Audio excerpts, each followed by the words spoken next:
আসসালামু আলাইকুম, কি অবস্থা সবার, কেমন আছেন? আশা করি ভালো আছেন। আমি খুব ভালো আছি। আজকে আমার নতুন সেটের সর্বশেষ পরিস্থিতি এবং পুরাতন সেটের সর্বশেষ পরিস্থিতি, এই দুইটা বিষয় নিয়ে আলোচনা করব। আজকে 162তম দিন মুরগির বয়স নতুন সেটের। এই দিন শেষে আজকে প্রোডাকশনের অবস্থা, মুরগির ডিম বিক্রি, সকল বিষয় নিয়ে আজকে আলোচনা করব। তো অবশ্যই ভিডিওটি শেষ পর্যন্ত দেখবেন। প্রথমে যেহেতু আমি নতুন সেটে আছি, তো নতুন সেটের বিষয়টা বলি। আজকে এটার 162তম দিন। 62তম দিন শেষে মুরগির সর্বশেষ অবস্থা আলহামদুলিল্লাহ খুবই ভালো অবস্থানে আছে, খুবই সুস্থ আছে, স্বাভাবিক অবস্থানে আছে। মুরগিগুলো ঠিকমতো খাবার খাচ্ছে, প্রচুর পরিমাণ পানি খাচ্ছে। যেহেতু প্রচুর পরিমাণ গরম, তীব্র গরম, তাপমাত্রাটা খুবই বাড়তি, সেক্ষেত্রে প্রচুর পরিমাণে এখন পানি খাচ্ছে মুরগির।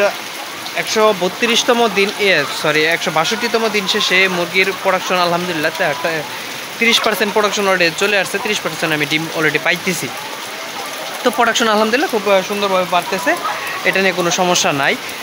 তো সবচেয়ে বড় বিষয় হচ্ছে এখন আবারও তীব্র গরম শুরু হয়ে গেছে, প্রচুর পরিমাণ গরম। আমি কিছুক্ষণ পর পর মুরগির পানি চেঞ্জ করে দিতেছি। এটা আর পানির ট্যাঙ্কে পানি ভরে রাখি, সেই কিছুক্ষণ পর পর মোটামুটি 2 ঘন্টা 3 ঘন্টা পর পর আমি ট্যাঙ্কটা খালি করে আবার নতুন করে পানি ভরে দিতেছি আর ফ্লোরগুলো ভিজিয়ে দিতেছি। এটা মোটামুটি আজকে সারাদিন 2 দিন যাবতে এই কাজটা করতেছি। কারণ হচ্ছে প্রচুর পরিমাণ গরম, হঠাৎ করে গরম বেড়ে গেছে। মুরগিগুলো হিটস্ট্রোক থেকে বাঁচানোর জন্য এই চেষ্টাটা করতেছি। গতকালকে মূলত সন্ধ্যার পরে আমি বাসায় ছিলাম না, খামারে যারা ছিল ওরা 9টার দিকে ফ্যান বন্ধ করে দিয়েছিল, কিন্তু তাপমাত্রা ছিল, যার কারণে পরে কাজ করা সময় মানে পানির পাইপ এবং খাদ্য পাইপ মোছার সময় একটা মুরগি হিটস্ট্রোকে মারা গেছে। তো আসলে ফ্যান, ঝর্না এবং কি ফ্লোর ভিজিয়ে রাখা, এরকম বেশ কিছু নিয়ন্ত্রণ করার চেষ্টা করতেছি। সবচেয়ে বড় বিষয় হচ্ছে 2 ঘন্টা পর পর আমরা পানি চেঞ্জ করে দিতেছি। মাত্র পানিগুলো চেঞ্জ করে দিলাম। পানিগুলো চেঞ্জ করে দিলে নতুন পানি পায়, ঠান্ডা পানি পায়, ঠান্ডা পানিগুলো বেশি পরিমাণ খায়। আর খাবার বিশেষ করে এখন প্রায় বিকাল 5টার মতো বাজে, কিন্তু এখন পর্যন্ত আমরা কোনো খাবার দিতেছি না। দুপুরবেলা একটা তাপমাত্রাটা কম ছিল আজকে, তাই 11টার দিকে, সকাল 5টা বাজে খাবার দেওয়া হয়েছে। তারপর 10টার দিকে খাবার শেষ করে ফেলে 11টার দিকে হালকা পরিমাণ কিছু খাবার দেওয়া হয়েছে। তো বিকালবেলার যে খাবারটা সেটা এখন পর্যন্ত দেওয়া হয় নাই, কারণ হচ্ছে যেই পরিমাণ তাপে এখন যদি খাবার দেওয়া হয় সেক্ষেত্রে মুরগিগুলো হিটস্ট্রোক করার সম্ভাবনা থাকবে, যার কারণে আমরা খাবারগুলো দিতেছি না। মাত্র পানিগুলো চেঞ্জ করে দিলাম।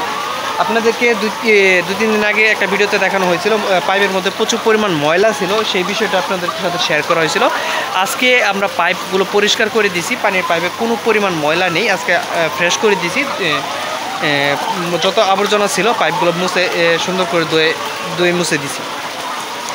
তো এখানে আমার এই পুরাতন সেটে এখন পর্যন্ত মুরগি প্রায় 1120টার মতো মুরগি আছে। এখান থেকে আমরা প্রোডাকশন পাচ্ছি হচ্ছে গিয়ে এটা থেকে আমরা প্রোডাকশন পাইতেছি হচ্ছে 960 পিস, 50 পিস, এরকম আস্তে আস্তে প্রোডাকশন কমে আসতেছে। কারণ হচ্ছে কি মুরগির বয়স অলরেডি বেড়ে গেছে, 14 মাস প্রোডাকশনের রানিং বয়স। আর হচ্ছে কি আপনার প্রচুর পরিমাণ গরম, যেহেতু পুরাতন মুরগি গরমটা ওদের একটু বেশি পরিমাণ লাগে, সেক্ষেত্রে আস্তে আস্তে প্রোডাকশন পার্সেন্টেজটা কমে আসতেছে। তো এখন পর্যন্ত আলহামদুলিল্লাহ যে পরিমাণ প্রোডাকশন পাইতেছি, আলহামদুলিল্লাহ মুরগিগুলো সুস্থ স্বাভাবিক অবস্থানে আছে। এরকম সুন্দর প্রোডাকশন থাকলে খারাপ না, চলার মতো একটা অবস্থানে আছে এখন পর্যন্ত। তো যেহেতু বয়স আস্তে আস্তে বাড়তেছে, আমরা 18 মাস প্রোডাকশন পাই, সেটা আপনারা জেনে থাকবেন। তো 18 মাস শেষে আর অলরেডি আমার 4 মাস বাকি আছে। 4 মাসের মধ্যে আমার আস্তে আস্তে আস্তে পার্সেন্টেজ কমে আসবে। যখন আমাদের ডিম এবং খাদ্য সমান সমান হয়ে যাবে বা কমে যাবে, ডিমের থেকে খাদ্য বেশি পরিমাণ লাগবে, টাকা বেশি লাগবে, তখন আমরা মুরগিগুলো সেল করব। এর আগ পর্যন্ত আমরা রেখে দেব। এখানে আপনার 18 মাসও হতে পারে, 19 মাসও হতে পারে, 20 মাসও হতে পারে। এটা 100% একুরেট থাকবে না, সেটা আসলে কখন আসে সেটা আল্লাহ পাক ভালো জানে। বাজারের উপর নির্ভর করে, পার্সেন্টেজের উপর নির্ভর করে। যদি বাজার ভালো থাকে, পার্সেন্টেজ কম থাকে, সেক্ষেত্রে পোষায়, যার কারণে আমরা সেল করি না। তো যদি আবার পার্সেন্টেজ ভালো থাকে কিন্তু বাজার কম থাকে, সেক্ষেত্রে সেল করে দিতে হয়। এইগুলো আসলে সব দিককে বিবেচনা করে যখন একটা ভালো অবস্থানে থাকবে, আস্তে আস্তে লসের হারের দিকে চলে যাবে, তখন আমরা সেল করে দেব। তো সর্বশেষ পরিস্থিতি আলহামদুলিল্লাহ খুবই ভালো অবস্থানে আছে। মুরগিগুলো সুস্থ ও স্বাভাবিক অবস্থানে আছে, ঠিকমতো খাবার খাচ্ছে, পানি খাচ্ছে। আমরা যেহেতু গরম থাকার জন্য আসলে এখন বিকালবেলা খাবারটা দিতে পারতেছি না। মুরগিগুলো প্রচুর পরিমাণ কান্নাকাটি করতেছে খাবারের জন্য। যেহেতু আমরা বিকাল 3টা-4টার পরে আমরা খাবার দিয়ে দিই, 4টার পরে মূলত 4টা থেকে 5টার মধ্যে আমরা খাবারগুলো দিয়ে দিই। সেক্ষেত্রে আজকে গরম থাকার কারণে খাবার এখন পর্যন্ত দিতে পারি না, যার কারণে মুরগিগুলো কান্নাকাটি করতেছে খাবারের জন্য, কিন্তু আমরা খাবার দিতে পারতেছি না। যদি তাপমাত্রাটা একটু নিয়ন্ত্রণে আসে তখন আমরা খাবারটা দিব।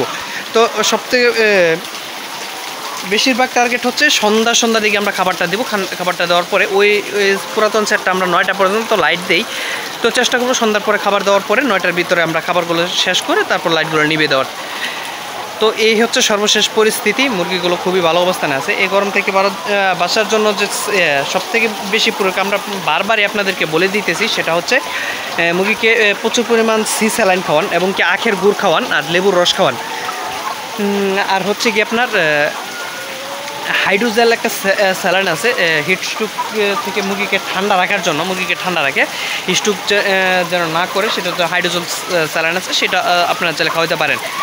আসলে প্রত্যেকদিন কিছু কিছু পরিমাণ বৃষ্টি হইতেছে, কিন্তু আজকে এখন পর্যন্ত হয় নাই। প্রত্যেকদিন বিকালবেলা কিছু না কিছু পরিমাণ বৃষ্টি হইতেছে, আজকে এখন পর্যন্ত হয় নাই।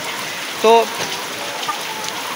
আশা করতেছি যে তাপমাত্রাটা কিছুক্ষণের মধ্যে নিয়ন্ত্রণে চলে আসবে, তারপর আমরা খাবার দিয়ে দিব। আজকে ডিম বিক্রি করছি, আমরা 4 দিন পর ডিম বিক্রি করে থাকি। তো আজকে ডিম বিক্রি করছি, ডিমের প্রাইসটা এখন পর্যন্ত আমি দেখি নাই। মূলত বাসার মধ্যে যে আমাদের স্লিপটা সেটা দিয়ে গেছে, টাকাটা দিয়ে গেছে, আমি এখন পর্যন্ত দেখি নাই। তো বাজারটা আপনাদেরকে সঠিকভাবে বলতে পারতেছি না। তো প্রোডাকশন এই সেটের আজকে মোটামুটি এভারেজ 20%-এর মতো ডিম দেওয়া হয়েছে।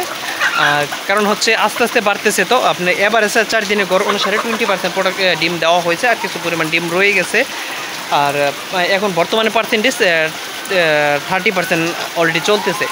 তো পার ডে 1 কেজ 2 কেজ করে 1 কেজ 1.5 কেজ করে ডিম অলরেডি বাড়তেছে, খুব দ্রুততার সাথে ডিম বাড়তেছে। তো আশা করতেছি যেহেতু 180তম দিন এখন পর্যন্ত আমাদের 18 দিন টার্গেটে আছে, তো আশা করতেছি 18 দিনের মধ্যে আমাদের ফুড প্রোডাকশন চলে আসবে। তো সকলের কাছে দোয়া চাই, আমার জন্য দোয়া চাই, আমার খামারের জন্য দোয়া চাই, আমার মুরগির জন্য দোয়া করবেন, আমার জন্য দোয়া করবেন। এই ছিল আজকের ভিডিওটি যদি ভালো লাগে থাকে অবশ্যই লাইক কমেন্ট শেয়ার করে দিয়ে পাশে থাকবেন। ধন্যবাদ সবাইকে, আসসালামু আলাইকুম।